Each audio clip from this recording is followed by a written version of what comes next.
Again, welcome! It is L3IRD, and it is the awesomest day of the day because it is today, and every day is another day. So come by, come out, have some fun with it, have some chips, have some Cheetos, have some cheese.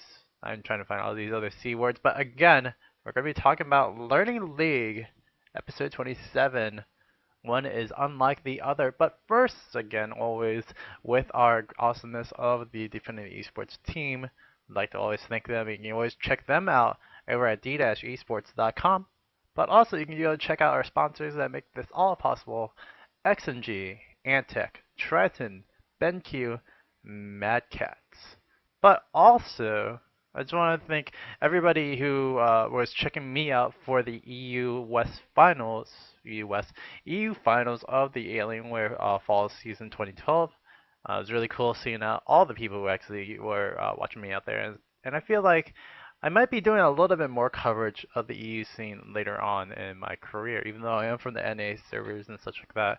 I feel like EU is definitely has like a few like casters quality wise and everything, but I feel like they still aren't really heralded on the NA side, and I'd like to really give that coverage. But first is first. We are going to be talking about one is unlike the other, and again, we were seeing some differences in plays in the last episode, NA solo queue watch, and I was like, well, NA is a big server, EU is a big server. I mean, we'll talk about Garena some other time, but I don't have an account there. But in general, all three like big servers have their own kind of different playing styles.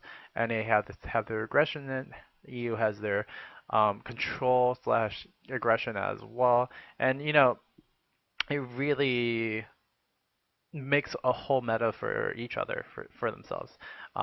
Literally before when I did actual level casting or even got into esports, I used to play this game called WoW TCG, and in World of Warcraft TCG, pretty much you would build your decks to a kind of certain point of, oh, this is what I want to do in aggression and stuff like that. And there'd be other people that you think, well, the meta should be about more about control, or the meta should be about more about just true pure aggression.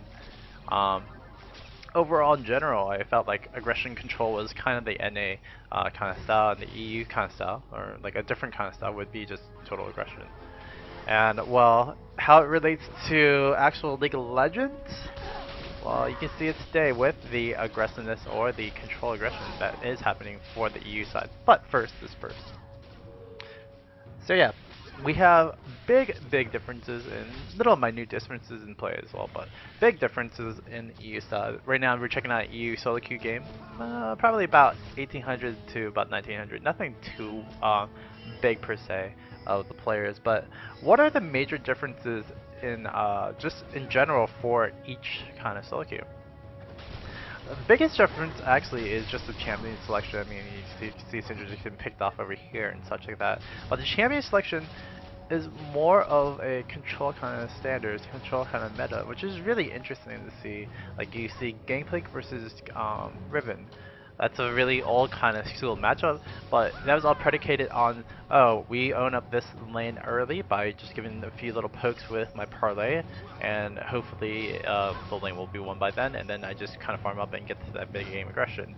Or with Mundo, the control of Mundo is just really strong as well, but you don't really see him as a solo kill jungler half the time as much anymore. Like Hecarim is more used oftentimes than that than actually Dr. Mundo in solo queue.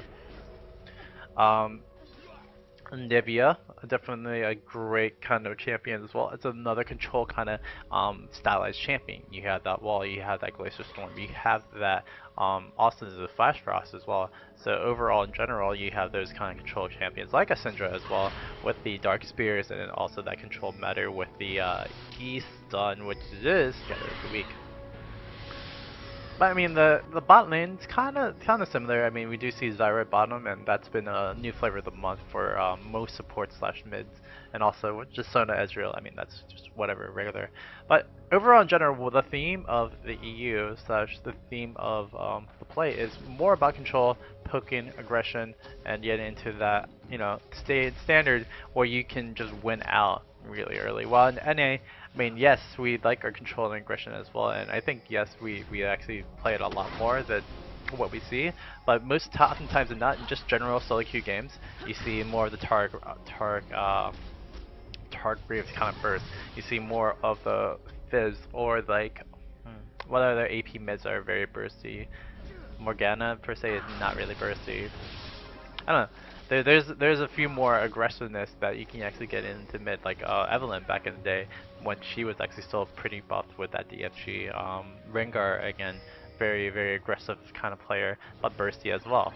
And that's just kind of how the solo queue difference is with champions for both EU and NA. For the item differences, I don't think we see a totally different differences right now in the early game, but I felt like EU definitely has a standard on kind of like the old style of how it was for AD carries to play. You know, they had this aggressiveness that you want to get the most amount of damage onto your carries as much as you can, so that when you hit that mid-game standard, you're going to be really strong throughout. I mean, that's what we saw with Moscow 5 with the triple Doran strat into P Phantom Dancer, and then on top of that you go Infinity Edge or anything that is big damaging. Having that mid-game aggression, mid-game control, it really stumps other teams to like not actually do anything during that mid-game, but also gets a lot more awesomeness happening for the team, literally. So you build up these really early items, but you just stay on these early items until you can hit a really good timing in that mid-game aggression.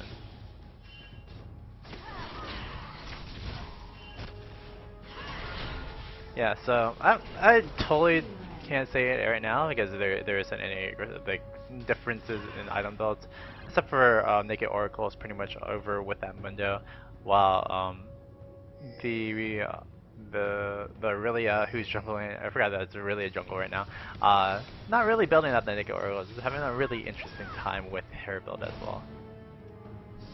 It's actually really interesting to see that Riven isn't actually the jungler and Aurelia is the jungler from here. So I don't know, that's indicative of EU solo queue where they kind of have differences and problems, but I guess communication is something of not a difference for any kind of server. You're still gonna have to duke it out and say, hey, I want this role, or hey, I want this role back, something like that.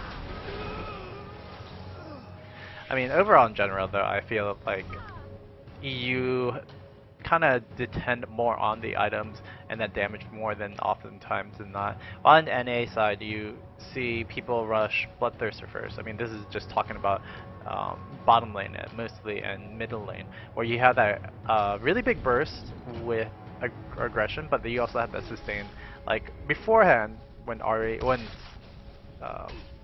Hextech Revolver was actually still really good and such, everybody would just rush Hextech Revolver just to have that extra sustain and then extra damage. Everybody would just rush Rally's Crystal stuff there because you would have that extra health. On top of that, still the damage burst when people played R as well. That is just kind of just how everyone built her, but also just because that's how NA can kind of work out together. One thing I've noticed about NA solo queue and EU, I mean just in general for NA solo queue, since that's more preferred thing. Um, they build more for themselves, not more for the actual team. You don't really see NA solo queuers like really work out for saving up each other with like our items or such, unless you're the support, like you'll see Stark Server or maybe Age of the Legion. But usually not, you just see damage coming out from all the damagers and nothing really helping with tanking is. While over on the EU side, you see a little bit more diversity in builds. I mean, you do have Syndra with the Chalice of Harmony, and then on top of that, Nibia doing the same thing. Chalice of Harmony getting that Catalyst of Protector as well. I mean, another control kind of thing um, for the EU server, but overall in general, also a pretty interesting thing. Just because they aren't really building up damage, they're just building into that mid-game status as well. I mean, both Syndra and Anivia can be really good early game champions, but they do shine more in the mid-game, especially with Syndra's ultimate, the Unleashed Power, and then with just Glacial Storm as well from Anivia. Looking over top lane Brutalizer, working up the CDR and such like that. I saw this build from, I think it was the S2 regionals. I think that was what it was for the EU server. They had some good stuff happening with Kevin from the SK, and he built out with the Gameplague. Brutalize first and 2, just damage over in general. Again, top lane is really snowbally supposedly, right? And then some people say that you can still try to save yourself up and just not die as much in that top lane to get to that middle game status. But overall, in general, you still want to have that snowbally early lead, and having that extra CDR, having that extra damage. I mean, most people oftentimes are not now fell brutalizer early at that top lane and actually get some more damage down onto just whatever they're facing against. Usually it is an AD bruiser, but sometimes an AP bruiser as well. So I'm liking the build what Born has right now, but I also like what the Riven's doing, trying to regress upon the Gangplank, no problem indeed. But yeah, so Brutalizer, then you build into Trinity Force or build into damage and stuff like that. That's kind of just a way how it goes over in top lane for AD bruisers slash just tanky kind of bruisers right now. They can build into Frozen Mallet, but they also build into other different items as well. But again, very controlling, very I want to get in the face of the carry and get into just more damage onto the carry as well. Riven though is building a really interesting build though. I don't know if I can hold true to the actual statement, but I mean he does have a cloth armor, probably going to be building up to a Ninja Tabi on top of that. Harder Girls versus Philosopher's Stone over that top lane. Nothing too big. Junglers per se in the jungle. I think we did talk about the Naked Oracles. Again, a Naked Oracles is pretty much buying no gold for 10s and then just getting in there with an Oracle's Elixir. Really cute stuff that actually the Korean teams actually started off with more than the EU teams. But yeah, I mean Mundo is building up the same way any other Mundo would do. And also really is building up kind of how she would be in lane if she was kind of losing down with those 2 gold for 10. So again, very controlling aspect that they want to just own up into that mid game to that late game. And there's a big difference between NA and EU. Is that kind of spot that, NA, you want to really own up that aggression early game and then just make sure that you can own that mid game with that extra gold that you built an advantage. It's for EU, it's more just taking a little bit of advantages, taking a little bit of just discretion onto your kills. So what I equate that is, for EU, you want to take less risk but still have that same amount of advantages, while in the NA you want to take so much more risk and you want to take more advantages through just trying to do more damage. Again, equally both have about the same success rate per se, but you take more risk trying to be the aggressors than what you are as controlled, just kind of poke. Like what both teams are doing right now, I thought.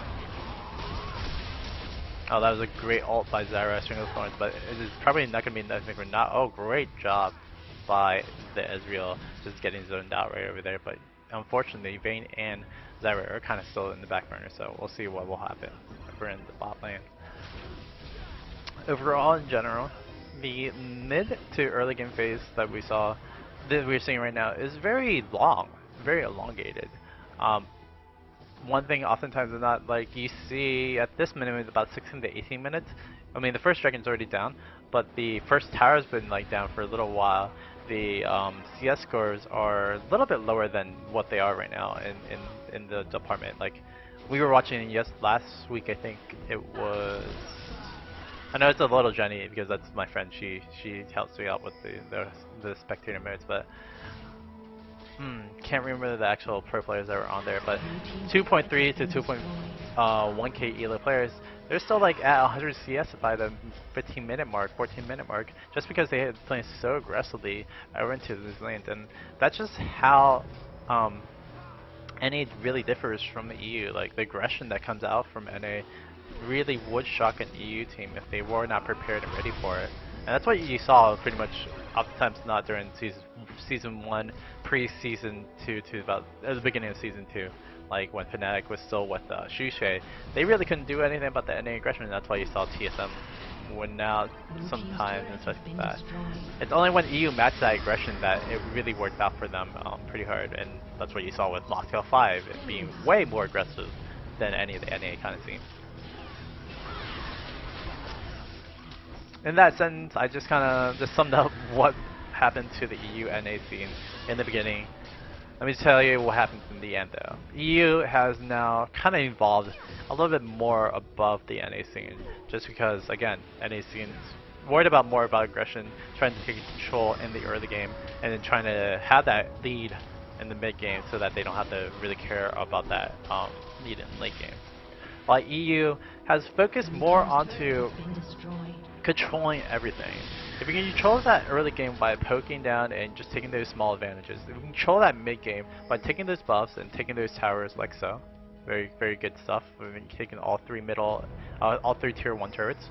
I mean, you can get this really good advantage that can happen for your team in the later run. Although you would say that NA does pretty much the same idea. You can see it oftentimes and not more the I won't say I guess not the tier 1 team up top. Play this kind of style where it's very aggressive, and then sometimes they mull in this mid lane phase, and then they can't really do too much more. I mean, they'll take down turrets and tier 1 turrets all day, but again, they won't be able to really control that mid game status, which is really indicative of actually really good teams. You do see the damage going on to gameplay. Gameplay's slowly going to go down, but we do probably see a trade. Oh, no. The trade is just the Anivia is going to get zoned off so that they can save the wave from that dragon. So, good decent amount of trade right there for the EU, for the red team right over there. And again, it was a very smart little play right there from gameplay. Like, even though he did have to give out his life, he denied that dragon, and then he can actually get his team to actually go down to dragon and actually probably take it for themselves, which it is actually going to be happening for the red team. So very smart play from the EU server side. But yeah, overall in general, like they want to get their items, they want to get their champions kind of set up. Again, classic champions, more control champions again from the EU side. I mean, just referring back, and the damage items and stuff like that. They want to focus on getting those items quickly, as soon as possible, so that they can have a really good engagement and such later on. Another difference between EU and NA, the play style right there. Very, very indicative of solo queue. I really can't say that during this part of the show, just because, yeah, EU solo queue play and NA solo queue play, that's still solo queue. Your solo queue is just, you rely on yourself, and then sometimes you get some good plays, like the gameplay right there, getting that ult off onto Vayne. That was very cute. But overall in general, solo queue is still dependent on communicating, and hopefully you can get that communication faster than what you can from the other teams. And we do see a catch right here. Great job by the team to pick up on the Ezreal. That was kind of pretty precocious in actually taking that red buff away from the blue team. But yeah, overall in general, it's about communicating and getting those wards done. I mean, there's nothing really different like we see from wardage from all around the map. All pretty much the same, all similar, nothing too different. So I would say both NA EU play styles in solo queue probably the same. Again, we were talking about EU and NA actual play in kind of team wise. They think about teams differently, definitely, and champions in actually picking and actually just getting down and damaging during team fights. So very interesting kind of subject off the top of that, but you can't really see it through this replay. What are the biggest similarities in both NA and EU play? The game of League of Legends catered it's supposed to be more over to probably the 16 to like 25 day base of players. You'll see older players play, you'll see younger players, well, younger than 16 actually play as well. But that's pretty much the general graphic they're going to aim for. And that graphic that you're aiming for, more about, the generalization is more about really aggressive kind of players, like teenagers that kind of have to, just want to have some fun, but they also want to have a really good quick game. And that's how League of Legends is set up. So the similarity between the psyches of the players, generalizing again, so this could be a bad representation of it, but the psyche of the players is that they want to go see, catch, kill, and get anything done. It's kind of like that instant gratification of Call of Duty or any of those FPS games. Like, you get a kill, oh yeah, my stats are better, blah blah blah blah. what KDA is for, that's what you see for your ELO rating, stuff like that. Stats are the king. And that's kind of just true to everything, but it's more often true, oftentimes not in gaming. So that's kind of just the mentality. You know, the psyche is, I want to get my own stats up, I want to get kills. If you're playing support, it's a little bit different because your support, you don't really own it that way. But again, you just want to get your own stats and go win out that way. More often times than not, if you play it, both solo queues in general, if you play it where you want to just control and win games, you'll have a more consistent time at actually winning games than you would try and just get kills, trying to get your own kind of solo queue play. But okay, that is one of the little similarities often in the team. The item builds, even though we were saying it's a little bit different, it's just I mean, it was different. It's just a little bit different. They want to aim for more damage items. They want to aim for helping out team fights in general as well for EU side. But I mean, mobile boots on Sona. I mean, it's not um, common, but it's not uncommon as well. I mean, Sona's just trying to get into the fights a little bit faster so that she can use her ultimate a little bit quicker so that they can disengage or re-engage onto something. Spirit's Visage and Randuin's Omen, very similar, or very same-ish for that Mundo right over there with the Aurelia, who is actually still building up to that Trinity Force. She is super behind actually though. Looking at gameplay, I mean, he's been up the Trinity Force as well, but has the Last Whisper already built and ready, and he's already prepared to actually get into that status where, like, yeah, right now for the next 3 to 5 minutes, I have to farm up to get my Trinity Force so I can get my damage. But once I do get my damage, I already have Last Whisper set up, and I already can take down anything up in the solo lane, especially since the Riven wasn't the strongest per se into that lane phase.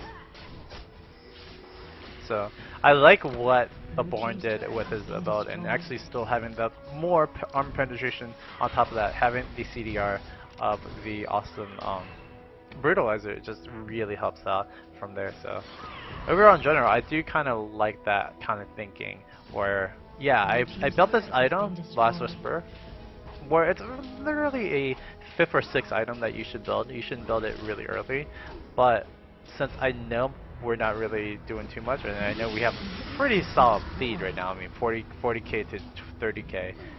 That's really good. I mean, all I need to do is just farm up a little bit more, and the next real engagement that I can do is going to be really strong with Trinity Force on top of that.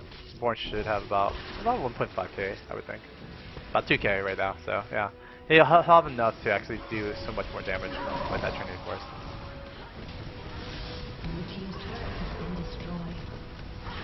But yeah, overall in general, that's just a really quick look at EU solo queue and NA solo queue differences, similarities, and just how it works out for both teams.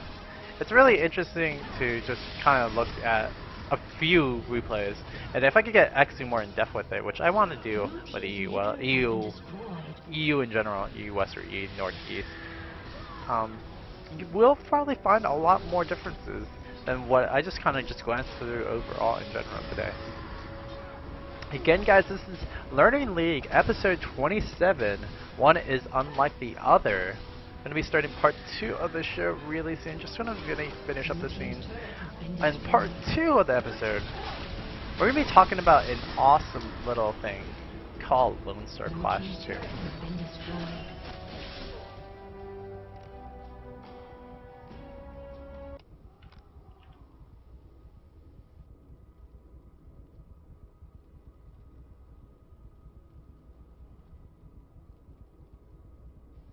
And don't you fret, don't you worry. Again, it is going to be this part 2 going to be starting soon. Again, L3RD. Be right back.